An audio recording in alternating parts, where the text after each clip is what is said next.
ஸ்ருதிஸ்மிருதிபுராணானாம் ஆலயம் கருணாலயம் நமாமி பகவத்பாத சங்கரம் லோகசங்கரம் விவேகினம் மகாப்ரக்யம் தைரிய ஔதாரிய க்ஷமாநிதிம் சதா வினவபூர்வந்தம் இத்தியாதியுக்த குருபஜி பாரதீ கருணாபாத்திரம் பாரதீ மதபூஷணம் பாரதீபதமாருடம் பாரதீதீர்த்தமாஸ்ரீ வித்யாவினய சம்பன்னம் வீதராகம் விவேகினம் வந்தே வேதாந்த தத்வக்யம் விவேக பாரதி. ஸ்ரீ குருப்பியோ நமः. ஜெகத்குருவும் தேசபக்தியும் என்ற தலைப்பில் நாம் ஜெகத்குரு ஸ்ரீ அபினவ வித்யா தீர்த்த மகாசுவாமிகளை பற்றி அவருடைய ஆராதனை மகோத்சவத்தை ஒட்டி சிந்தனை பண்ணி வருகிறோம். அபினவ வித்யா தீர்த்த மகாசுவாமிகள் ஆதிசங்கரரை போலவே தேசத்திற்கு மிகுந்த ஒரு பங்களிப்பை வழங்கியிருக்கிறார்கள். அவர் ஆற்றிய பணிகள் ஏராளம். தன்னுடைய சிறு வயதிலேயே அவர்கள் அது மாதிரியான இலக்கை தீர்மானித்து அதற்காக தன்னை தயார்படுத்திக் கொண்டு தான் பீடாதிபதியாக பொறுப்பேற்று அருளாட்சி புரிந்த 35 வருட காலம் நம் தேசத்திற்கு மிகுந்த ஒரு தொண்டாற்றினார்கள் என்பதை முதல் பகுதியிலே சுருக்கமாக பார்த்தோம். அபினவ வித்யா தீர்த்த மகாசுவாமிகள் பொறுப்பேற்ற ஆண்டு 1954 ஆண்டு.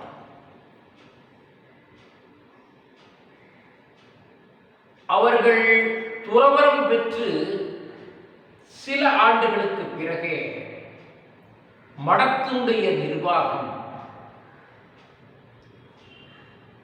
ஆட்சியாளரிடம் ஒப்படைக்கப்பட்டது.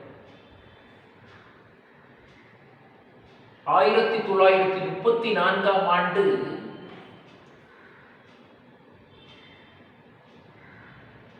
அபினவ வித்யா தீர்த்த மகாசுவாமிகளுடைய குருநாதர் இந்த நிர்வாக பொறுப்புகளில் எல்லாம் தனக்கு வேண்டாம் என்று தீர்மானித்து தன்னுடைய மடத்துடைய நிர்வாகத்தை நிர்வகித்து வந்தவர் ஓய்வு பெற்றதார். அதை சரிவர கவனிப்பதற்கு அரசிடமே அவர் கோரிக்கையை கொடுக்கிறார். அதாவது மைசூர் சாம்ராஜ்யம், மைசூர் மன்னர்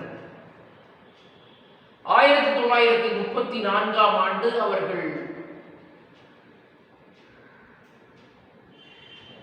தங்களுடைய பிரதிநிதியை வைத்து அந்த மடத்துடைய நிர்வாகத்தை கவனித்துக் கொள்கிறார்கள். 1936 ஆண்டிலிருந்து அதற்கு ஒரு சட்டமே ஏற்றி மடத்துடைய முழு நிர்வாக பொறுப்பையும் அந்த மைசூர் மன்னர்கள் இருக்கிறார். அவர்களுக்கு எதற்காக கொடுக்கப்பட்டது என்று சொன்னால், அவர்கள் மடத்தை சார்ந்த பக்தர்கள், சிங்கேரி சாரதா பீடத்தின் மீது மிகுந்த பக்தி உள்ளவர்கள். பரம்பரையாக சிங்கேரி சாரதா பீடாதிபதியை ஜெகத்குருவை வழிபட்டவர்கள், அவர்களுடைய வழிகாட்டுதலை நாடுபவர்கள், தங்களுடைய ஆட்சி பொறுப்பினை நிர்வகிக்கும் பொழுதும் கூட மிகப்பெரிய ஒரு தீர்மானங்களை எல்லாம் ஜெகத்குருவுடைய அனுமதி பெற்று செய்பவர்கள். ஆக அவர்களிடம் ஒரு கொடுக்கப்பட்டது. 1936 அவர்களது முறையாக நிர்வாகம் செய்ய ஆரம்பித்தார்கள். மிகுந்த ஒரு பக்தியோடு அக்கறையோடு ஜெகத்குருவுக்கு அவர்கள் தங்களுடைய வேதாந்த விசாரம், அனுஷ்டானங்கள், பூஜைகள் இவையெல்லாம் சரிவர எந்த விதமான இடையூறும் இல்லாமல் இவர்கள் நிர்வகித்து கொண்டு வந்தார்கள். ஆனால் 1947ஆம் ஆண்டு நம் நாடுக்கு சுதந்திரம் அடைந்த பிறகு இந்த மைசூர் நாட்டில் இருந்த மன்னர்கள் போல பல மன்னர்கள் இந்தியா முழுவதும் இருந்தார்கள் அல்லவா? அவர்களை எல்லாம், அந்த ராஜ்யங்களை எல்லாம், அந்த பொறுப்புகளை எல்லாம் 1950ஆம் ஆண்டு நம் நாடு குடியரசு பெற்ற பொழுது அந்த சின்ன சின்ன ராஜ்யங்களை எல்லாவற்றையும் நம் நாட்டோடு அரசோடு, மத்திய அரசோடு, இந்திய அரசாணைப்படி ஒருங்கிணைத்துள்ளது. ஆக மைசூர் ராஜ்யமும் அந்த மன்னர்கள் அந்த முறைகள் எல்லாம் ரத்து செய்யப்பட்டு இந்திய அரசாணைக்கு கீழ் கொண்டு வரப்பட்டது. அப்பொழுது என்ன ஆகிவிட்டது? சிங்கேரி மடத்துடைய நிர்வாகம் அரசுக்கு வந்துவிட்டது என்று சொன்னால் கர்நாடக மாநில அரசுடைய பொறுப்பில் வந்துவிட்டது. ஒரு மன்னர்கள் ஒரு குருபக்தியோடு செய்கின்ற சேவை வேறு, ஒரு இன்றைக்கு இருக்கக்கூடிய அந்த முறைப்படி, ஜனநாயக முறைப்படி ஏற்படுகின்ற அரசுடைய நிர்வாகத்திலே வருவது வேறு. அதற்கு வித்தியாசம் இருக்கு. ஆக 1954ஆம் ஆண்டு அபினவ வித்யாதீர்த்த மகா சுவாமிகள் பீடாதிபதியாக பொறுப்பேற்று அவர்கள் பொறுப்பேற்றாலும் அந்த நிர்வாகம், முக்கியமாக நிதி நிர்வாகம், அந்த மடத்திற்கு வருகின்ற வருமானம், மடத்துடைய அபிவிருத்தி செய்ய வேண்டிய திருப்பணிகள் எல்லாம் அரசனுடைய கட்டுப்பாட்டில் இருந்தது. ஆக அபினவ வித்யாதீர்த்த மகா சுவாமிகளுக்கு மிகப்பெரிய ஒரு சவாலாக அந்த நிலை. இது ஒரு புறம். அவர்கள் சிறு வயதிலே அவர்கள் துறவரம் பெற்ற போது கூட, அப்பொழுது அவர்கள் 1931ஆம் ஆண்டு தான் நிர்வாக பொறுப்பு மைசூர் ராஜ்யத்துக்கு வரவில்லை. இருப்பினும் கூட மைசூர் ராஜ்யத்திலிருந்து வந்து இந்த சிறுவன பாலகனாக இருப்பவரை ஒரு பண்டிதரை அனுப்பித்து பரீட்சை செய்து அவர் தகுதி உள்ளவரைத்தான் துறவரம் கொடுக்கிறார்கள். ஏனால் இவர் பின்னால் வாரிசாக வரப்போகிறார் என்பதற்காக பரிசீலித்திருக்கிறார். ஆனால் மைசூர் ராஜ்யத்தில் இருப்பவர்கள், மன்னர்கள், அந்த அரசர்கள் நிர்வாகம் செய்வது பக்தி பாவனையோடு செய்து, மைசூர் ராஜ்யத்திலே சுதந்திரம் பெற்ற காலத்திலே மன்னராக இருந்தவர் ஜெயச்சாமராஜ உடையார் என்ற அரசர். அவர் பின்னால் நம்ம தமிழ்நாட்டிற்கு ஆளுநராக அவர்கள் பொறுப்பேற்றிருந்தார்கள். அவர் ஆளுநராக பொறுப்பேற்ற காலத்தில், ஆளுநராக அவர்கள் தமிழ்நாட்டில் நிர்வாகம் செய்து கொண்டிருந்த காலத்தில் அபினவ வித்யாதீர்த்த மகா சுவாமிகள் சென்னைக்கு விஜயம் செய்திருக்கிறார். அப்பொழுது கூட நம்ம வரலாற்றை பார்த்தால் தெரியும், ஆளுநராக இருந்த போதும் கூட அவர் அபினவ வித்யாதீர்த்த மகா சுவாமிகளிடம் எவ்வளவு பக்தி வைத்திருந்தார்கள், எப்படி தன்னுடைய குலகுரு என்பதை உணர்ந்து அவர்கள் பார்த்தோடனேயே அவர் தமிழ்நாட்டுடைய மூத்த குடிமகன் ஆளுநர் என்ற பொறுப்பில் இருந்தாலும் கூட உடனடியாக நமஸ்காரம் செய்திருப்பார்கள். அதே போல அவர்கள் எழுதிய பல கடிதங்களும் அவர்கள் அபினவ வித்யாதீர்த்த மகா சுவாமிகளிடம் வைத்திருந்த அளவற்ற ஒரு குரு பக்தி, மதிப்பு, மரியாதை எல்லாம் நமக்கு தெரியும்.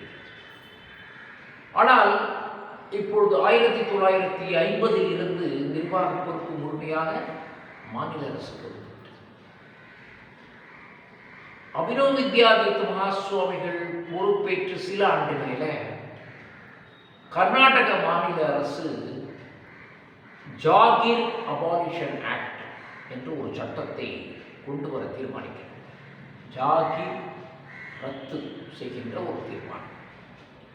அப்படி என்று சொன்னால் அரசு தர்மஸ்தாபனங்கள், மடங்கள், சிங்கேரி சாரதா பீடம் போன்ற பீடங்கள், ஆலயங்கள், கோவில்கள் இவைகளுக்கெல்லாம் இனாமாக கொடுக்கப்படுகின்ற நிலங்களை எதற்காக கொடுத்திருக்கிறார்கள்?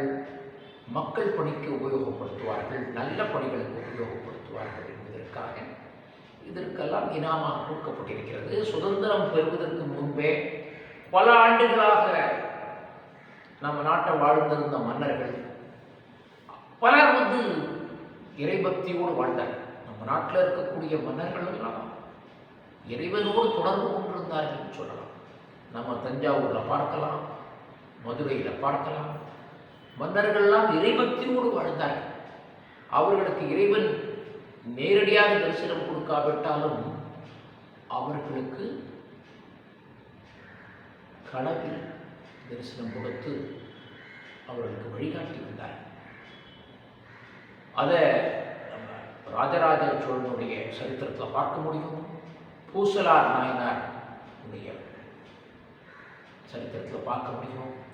அப்படி மன்னர்கள் எல்லாம் இறைபக்திக்கு பேர் போனவர், அப்படி வாழ்ந்தார். அதில் இந்த மைசூர் நாட்டு வாழ்ந்த மன்னர்களும் அதே போலத்தான் இறைபக்தியோட வாழ்ந்தார். இப்போ இந்த ராஜ்யம் 1954 அபினவ வித்யாதீர்த்த மகாசுவாமிகள் பொறுப்பேற்ற பிறகு நிர்வாகம் அவர் பீடாதிபதியாக இருந்தாலும் முக்கியமான நிர்வாக பொறுப்பு அரசு. அதை பெறுவதற்காக எந்த முயற்சியும் அவர் உடனடியாக ஈடுபடவில்லை.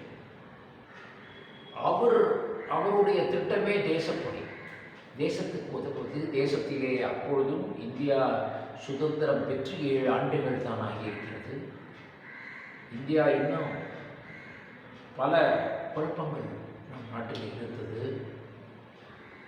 அந்த மாற்றங்கள் அதையெல்லாம் நம்முடைய கலாச்சாரத்தில், நம்முடைய பண்பாடில் அடிப்படையில் நம்ம சுதந்திரம் பெற்றிருந்தாலும் கூட அந்த அடிப்படையில் தான் நம்முடைய வாழ்க்கை மலர வேண்டும், நம்ம ஆட்சியில் கூட அப்படிதான் நடைபெற வேண்டும் என்பதில் மிகுந்த அக்கறையோடு இருந்தார்கள். அதனால் அவர்கள் 2 ஆண்டுகள் தன்னுடைய குருநாதருடைய நினைவாக ஒரு ஆலயத்தை எழுப்ப வேண்டும் என்ற அந்த திருப்பணிகளை எல்லாம் தொடங்கிவிட்டு ஸ்ரீ சாரதாம்பாள் ஆலயத்திற்கு தன்னுடைய பொறுப்பில் இந்த அரசு நிர்வாகத்தோடு இணைந்து என்னென்ன திருப்பணிகளை எல்லாம் செய்ய முடியுமோ அதற்கு வேண்டிய ஏற்பாடுகளை எல்லாம் செய்துவிட்டு அவர்கள் நாடு முழுவதும் விஜய யாத்திரை செய்ய வேண்டும். முதலிலே தென்னிந்தியாவிற்கு விஜயம் செய்ய வேண்டும். தென்னிந்தியாவிலே இருக்கக்கூடிய ஒவ்வொரு கிராமத்திற்கு விஜயம் செய்ய வேண்டும் என்று யாத்திரை பார்க்கிறார். 1956 6 வருட காலம் கர்நாடகம் முழுவதும், ஆந்திர மாநிலம் முழுவதும், தமிழ்நாடு முழுவதும், கேரளா முழுவதும், அதுவும் குறிப்பாக ஆதிசங்கரர் பிறந்த காலனியிலே பல அபிவிருத்தி திட்டங்களெல்லாம் கொண்டு வர வேண்டும் என்ற முனைப்போடு அவர்கள் யாத்திரையை துவங்குகிறார்கள். அந்த அவர்கள் நிர்வாக பீடாதிபதியாக பொறுப்பை ஏற்று சில ஆண்டுகளில் இந்த கர்நாடக அரசு சொன்னேனே ஒரு ஜாகிர் அபாலிஷன் ஆக்ட், அந்த ஆக்டை ரத்து கொண்டு வருகிறார்களே. அந்த இனம் பல அரசர்களெல்லாம் பல காலத்துக்கு முன்னால் கொடுத்த அந்த நிலங்கள் எல்லாம் அரசுகளால் கொடுக்கப்பட்ட நிலங்களெல்லாம் வாபஸ் பெற வேண்டும். அதை ரத்து செய்கின்றதை அமுலாக்க வேண்டும் என்பதற்காக அந்த சமயத்தில் அந்த பொறுப்பை எல்லாரிடமும் சென்று எல்லா பொறுப்பில் இருக்கக்கூடிய கோவில் நிர்வாகங்கள், மட நிர்வாகங்கள் நாம் சந்தித்து அவருடைய ஆதரவை பெற வேண்டும் என்பதற்காக வருவாய்த்துறை அமைச்சராக இருந்த கடிலால் மஞ்சப்பா என்பவர் பலரை சந்திக்க புறப்படுகிறார். அவர்கள் பின்னால் கர்நாடக மாநில அரசுடைய முதலமைச்சராக கூட பொறுப்பிலே இருந்தார்கள். அவர்கள் பெரிய இடத்திற்கு, பெரிய மடங்கள், பெரிய ஆலயங்கள், பெரிய தர்மஸ்தாபனத்திற்கு முதலில் செல்லாமல் சின்ன சின்ன இடங்களுக்கெல்லாம் செல்வோம். எல்லாரிடமும் இந்த மாதிரி ஒரு சட்டத்தை நம்ம சட்டசபையிலே வைக்கப் போகிறோம், இந்த கோரிக்கையை, இந்த திட்டத்தை சட்டசபையிலே வைக்கப் போகிறோம், இந்த திட்டம் அமுலாக்கப்பட வேண்டும், அதற்கு உங்களுடைய ஒத்துழைப்பும் தேவை என்பதற்காக அவர்கள் முயற்சியிலே ஈடுபட ஆரம்பித்தார்கள்.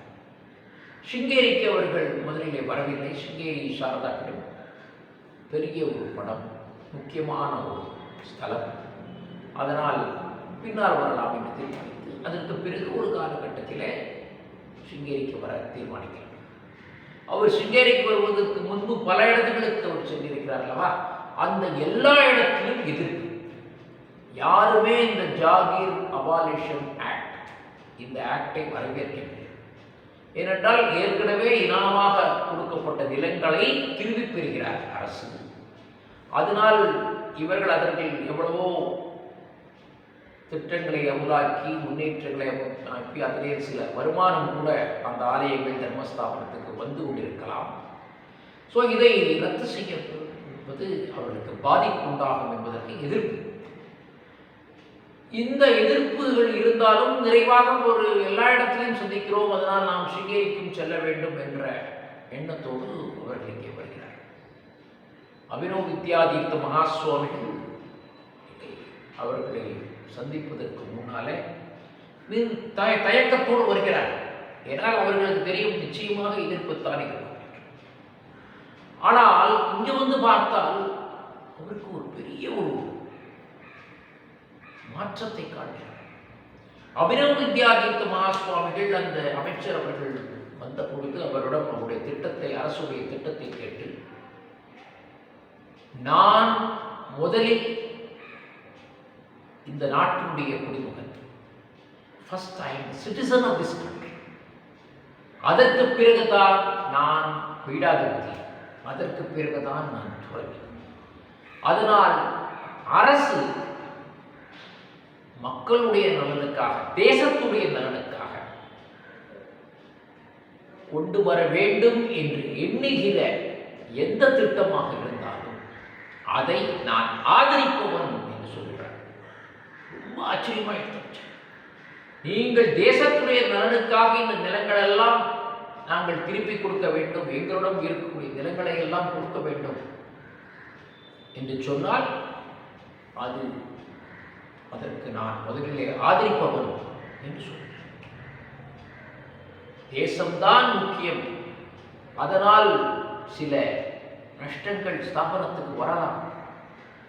இந்த ஸ்தாபனத்தை பொறுப்பிலே இருக்கிறவன் என்ற காரணத்தினால் நாம் அதை எதிர்க்கக்கூடாது. தேசத்துடைய நலன்தான் முக்கியம் என்று அவர் சொன்னது அந்த அமைச்சருக்கு மிகுந்த ஒரு ஆச்சரியம். எங்கு பார்த்தாலும் எதிர்ப்பு. இங்கு ஒரு பெரிய பீடம், அந்த பீடத்துடைய பீடாதிபதியை சந்திக்கப் போகிறேன், நிச்சயமாக எதிர்ப்பார்கள். ஆனால் எப்படி அவர்களிடம் இந்த திட்டத்தை சொல்வது என்று யோசித்து வரும்பொழுது ஆச்சரியத்துக்கு உள்ளார். அபினவ் வித்யாதீர்த்த மகாசுவாமிகளிடம் அவர்கள் இந்த திட்டத்தை சொல்ற அவர்கள் அனுமதியை பெறுவதற்கு 2 நிமிடம் கூட ஆகவில்லை. இப்படிப்பட்ட ஒரு ஆதரவை தருகிறாரே தேசத்திற்காக, தேசத்துடைய நலனுக்காக. அவருடைய தேசபக்தியை பார்த்து வியந்து போனார்கள். அது மட்டுமல்லாது அதற்கு பிறகு கடிலால் மஞ்சப்பா அவர்கள் எப்பொழுதெல்லாம் சிக்மங்களூர் மாவட்டத்துக்கு வருகிறோ, இல்லை ஷிமோகா அல்லது மேங்களூர் அல்லது பத்ராவதி போன்ற நகரங்களுக்கெல்லாம் வரும்பொழுதெல்லாம் சிங்கேரி அருகிலே இருக்கிறது என்பது காரணமாக அபினவ் வித்யாதீர்த்த மகாசுவாமிகளை அடிக்கடி தரிசிக்க வருவார்கள். ஏனென்றால் நாடு முழுவதும் எல்லா இடத்திலும் எதிர்த்துக் கொண்டிருக்கும் பொழுது இந்த ஒரு ஜெகத்குரு தான் நாட்டினுடைய நலன்தான் முக்கியம் என்று, அதுவும் அந்த மிக கடினமான ஒரு நேரம், சாதாரணமாக சொல்லலாம், அதை நம்ம ஆழமாக சிந்தித்து பார்க்கணும். ஏன்னா மடத்திற்குரிய வருவாய் குறைய போகிறது, ஏற்கனவே வருவாய் குறைவாக இருக்கிறது. இப்ப நாம புதுசா ஒரு நிர்வாகத்தை பொறுப்பு இருக்கிறோம். நிர்வாகத்தை பொறுப்பு பொழுது யாராவது நம்முடைய வருவாயை அதிகரிக்கும்படி ஏதாவது திட்டம் சொன்னால் வரவேற்கும். நாம் பொறுப்பை ஏற்ற காலத்துல நம்முடைய வருவாயை குறைக்கிற மாதிரி ஒரு திட்டத்தை யாராவது சொன்னால் நிச்சயமாக நாம் ஒற்றுக்கொள்ள மாட்டோம். அது எந்த தவறும் இல்லை. ஆனால் அதை தாண்டி தன்னுடைய பொறுப்பிலே இருக்கக்கூடிய அந்த பொறுப்பு மட்டும் இல்லாமல் அதையெல்லாம் விட உயர்வது தேசம். அந்த தேசத்துடைய நலன்தான் முதல் என்று கருத்து விட்டு சொன்னால் அதுக்கு உயர்வான ஒரு பார்வை, ஒரு உயர்ந்த ஒரு லட்சியம், தொலைநோக்கு பார்வை, சுயநலம் கருதாமல் இருப்பது இருக்க வேண்டும். அதை அபினவ வித்யாதீர்த்த மகாசுவாமிகளிடம் நாம் பார்க்க முடிகிறது. அவ்வாறு அவர்கள் கையாண்ட விதம், அவர்கள் நாட்டினுடைய பிரச்சனைகளில் அவருடைய அணுகுமுறை, எல்லாவற்றையும் விசாலமாக பார்ப்பது, அவரை தரிசிக்க வருகின்றவர்கள் யாராக இருந்தாலும் அவர்களை அவர்களுடைய நிலையில் இருந்து பார்ப்பது. ஆதிசங்கரர் எப்படி செய்தார்? அதே போல மற்றவர்களுடைய கருத்தை கூர்மையாக கவனித்து அதில் நியாயம் இருந்தால் அந்த கருத்தை வரவேற்பது, தன்னுடைய கருத்தை அவர்களுக்கு பாங்காக தெரிவிப்பது, இம்மாதிரியான அணுகுமுறை அவர்களை பார்க்க வந்த அத்துணை பேரும் அவரிடம் அவருடைய திறனை கண்டு வியந்து அவரால் ஈர்க்கப்பட்டார். அந்த மாதிரி ஒரு சூழ்நிலையில தான் அரசு 1959 ஆண்டு நிதியாண்டு, அதாவது 58-59 நிதியாண்டு, 1958-59 ஆண்டு நிதியாண்டு நிறைவு பெறுகின்ற சமயத்தில் இந்த சிங்கேரி மடத்துடைய நிர்வாக பொறுப்பை தங்களுடைய கணக்கை எல்லாம் நிறைவு செய்து கொண்டு முழுமையாக சிங்கேரி மடத்திற்கே ஒப்படைக்கலாம் என்று தீர்மானித்தார். ஜெகத்குரு ஸ்ரீ அபினவ வித்யாதீர்த்த மகாசுவாமிகள் அந்த சமயத்திலே தமிழ்நாட்டில் யாத்திரையில் இருந்தார்கள். அவர்கள் ஓடி மீண்டும் சிங்கேரிக்கு வரவில்லை. அரசு தீர்மானித்திருக்கிறார்கள், தன்னுடைய அந்தரங்க காரியதரிசியிடம் அந்த பொறுப்பை அரசிடமிருந்து அவர்கள் கொடுப்பதை ஏற்றுக்கொள்ள சொல்லி அதை தொடர்ந்து நடத்தணும். இப்போ பாருங்க, அரசுடைய நிர்வாக பிரதிநிதி சிங்கேரியிலே ஒருவர் இருக்கிறார். அவர் சில ஆண்டுகளாக அவர்கள் அந்த நிர்வாக பொறுப்பிலே அமர்ந்து நிர்வாகத்தை நடத்தி வருகிறார். இப்பொழுது 1959 ஆண்டு மார்ச் மாதம் இந்த பொறுப்பை மீண்டும் சிங்கேரி மடத்துக்கே கொடுக்கிறது. அப்ப என்ன செய்கிறார் அபினவ வித்யாதீர்த்தர்? அவருடைய நிர்வாக திறமை, அவருடைய பார்வையை பாருங்கள். ஏற்கனவே அந்த பொறுப்பிலே இருந்த நிர்வாகி தொடர்ந்து அந்த நிர்வாகத்தை நடத்த சொல்கிறார். அவர்தான் நிர்வாகத்தை நடத்தி வருகிறார். யார் அவர்? அரசுடைய பிரதிநிதி, அரசினால் நியமிக்கப்பட்ட பிரதான நிர்வாகி. இப்பொழுது அரசு மீண்டும் சிங்கேரி மடத்துக்கு ஒப்படைக்கிறது. ஆனால் அந்த பிரதிநிதி தொடர்ந்து நடக்கும். அதே அலுவலகத்தில் அதே நிர்வாகி தொடர்ந்து நிர்வாகம் செய்வார். நேற்று வரை அவர் அரசுக்கு பதில் சொல்லிக் கொண்டு அதனுடைய ரிப்போர்ட் எல்லாம் அரசுக்கு அனுப்பிக்கிறார். நாளையிலிருந்து தனக்கு அனுப்பட்டும் அப்படிங்கிறத மாற்றினார். ஆனால் நிர்வாகி மாற்றவில்லை. அதுவே அவருடைய பார்வை. நேற்று வரை நிர்வாகத்தை செய்தவர், அவர் மீது இருக்கக்கூடிய நம்பிக்கை, அவரே நிர்வாகம் தொடர்ந்து செய்தால் அந்த நிர்வாக மாற்றத்தில் சடனா ஒரு சேஞ்ச் இருக்காது. வெளியில் இருக்கிறவர்களுக்கு தெரியாது. ரொம்ப சுலபமா அப்படியே நிர்வாகத்தில் சேஞ்ச் ஓவர். பலர் சேஞ்ச் ஓவர்னு அவர் நேற்றுக்குலேருந்து அவர் முடிஞ்செடுத்து சார், நாளைக்குலேருந்து இவர் தான் சார் ரிப்போர்ட் பண்ணணும் அப்படிங்கிற அந்த கன்ஃபியூஷனே இல்லாமல் அப்படியே ரொம்ப சுலபமாக எந்த மாற்றமும் இல்லாதது போல் 1959ஆம் ஆண்டு நிர்வாக பொறுப்பு. இது எதற்கு காட்டுகிறது என்று சொன்னால் அவர் தேசத்தில் இருக்கக்கூடிய பற்று, அவர் தேசத்துடைய பொறுப்புகள், அவர் எடுத்துக்கொண்ட கையாண்ட முறை, அவருடைய அணுகுமுறை, இது எல்லாம் மன்னர்கள் ஒரு காலத்திலே எல்லாம் பக்தர்களாக இருந்தார்கள். எப்பொழுது ஆட்சி செய்பவர்கள் வேற இருந்தாலும் அவர்களுக்கெல்லாமே கூட இந்த நிர்வாக பொறுப்பை நாம் மீண்டும் சிங்கேரி மடத்திற்கு வழங்க வேண்டும் என்று எண்ணம் ஏற்பட்டது என்று சொன்னால் அது எப்படிப்பட்ட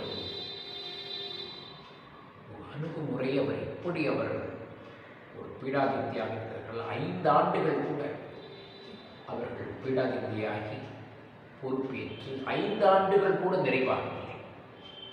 அதற்குள்ளாகவே ஒரு பெரிய மாற்றம் ஏற்பட்டு சிங்கேரி மடத்துடைய முழுமையான நிர்வாக பொறுப்பு அபினவ வித்யாதீர்த்த மகாசுவாமிகளுக்கு கிடைக்கிறது. எத்தனை ஆண்டுகளுக்கு பிறகு? 23 ஆண்டுகளுக்கு பிறகு. 1936 இருந்து 59 வரை அவர் செய்திருந்தார். சொன்னால் அவர் தேசத்தில் காட்டிய அக்கறை, தேசத்தை மேல் வைத்திருந்த பக்தி, அதுதான் மேலோங்கி இருந்தது. அதன் காரணமாகத்தான் இப்படிப்பட்ட தீர்மானங்கள் எல்லாம் நிறைவு பெற்றன, நடைபெற்றன என்பதை நம்ம ஒரு வாழ்க்கை வரலாறு பார்க்கலாம். ஆக நாம் சின்ன சின்ன பதவியில் இருக்கலாம், இல்லை நம்ம ஒரு பெரிய தேச அளவில் நாம் பணியாற்றவில்லை. நாங்கள் எப்படி தேசத்திற்கு நம் பங்களிப்பை அளிப்பது, நாம் தேசத்திற்கு எப்படி ஏதாவது சேவை செய்வது என்று பலருக்கு எண்ணலாம். அது குறிப்பாக இளைஞர்களுக்கு எண்ணலாம். அதையும் நம்முடைய அபினவ வித்யாதீர்த்த மகாசுவாமிகளுடைய வாழ்க்கையிலிருந்தே நாம் பார்க்கலாம், தெரிந்து கொள்ளலாம், கற்கலாம். அதை நிறைவு பகுதியிலே நாம் பார்ப்போம். இத்துடன் இந்த பகுதியை நிறைவு செய்து ஸ்ரீ அபினவ வித்யாதீர்த்த மகாசுவாமிகளை ஸ்மரித்து நிறைவு செய்து எல்லோருக்கும் நல்ல காலம் அமைய பிரார்த்தித்து நிறைவு செய்கிறேன். நமஸ்காரம்.